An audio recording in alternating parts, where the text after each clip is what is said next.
అన్నమయ్య జిల్లా నందలూరు మండలంలోని Swarnandhra motherland victory సంస్థ 25వ వార్షికోత్సవాన్ని పురస్కరించుకొని ఆ సంస్థ అధ్యక్షులు వేపగుంట సామ్రాజ్ ఆధ్వర్యంలో పార్లమెంటు స్థాయిలో నిర్వహించిన కబడ్డీ పోటీల్లో స్థానిక సెయింట్ జోసెఫ్ పాఠశాల ప్రథమ ద్వితీయ బహుమతులను కైవసం చేసుకుంది. గురువారం అరవపల్లెలోని నందలూరు జెడ్పీహెచ్ఎస్ క్రీడా మైదానంలో జరిగిన కబడ్డీ పోటీల్లో దాదాపు 12 జట్లు పాల్గొన్నాయి. రాష్ట్రపతి అవార్డు గ్రహీత విశ్రాంత లోకో పైలట్ షేక్ కమల్ బాషా ఈ పోటీలను ప్రారంభించారు. ఈ పోటీలకు న్యాయ నిర్ణేతలుగా బుల్లెట్ హరి, శాంతకుమార్, అజయ్, హరిబాబులు వ్యవహరించారు.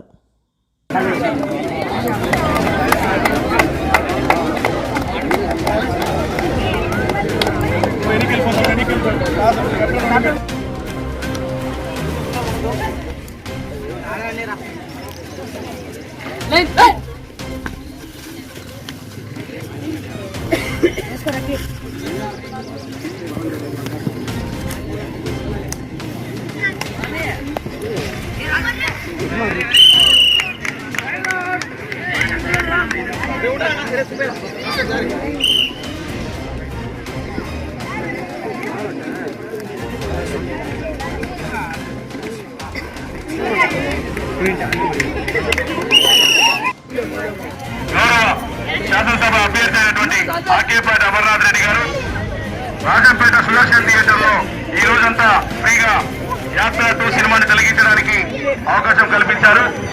దీనిని సద్వినియోగం చేసుకోవాల్సిందిగా కోరుకుంటున్నాం. గౌరవ ముఖ్యమంత్రి వైఎస్ జగన్మోహన్ రెడ్డి గారి యాత్ర 2 సినిమా ఈరోజు రిలీజ్ అయింది. సుదర్శన్ థియేటర్లో ఈ రోజంతా ఫ్రీగా షో వేయడం జరుగుతుంది.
మేము చేసే వీడియోస్ మీ మొబైల్ కి నోటిఫికేషన్ రావాలంటే మా ఛానల్ ను సబ్స్క్రైబ్ చేసుకుని పక్కనే ఉన్న బెల్ ఐకాన్ యాక్టివేట్ చేసుకోండి.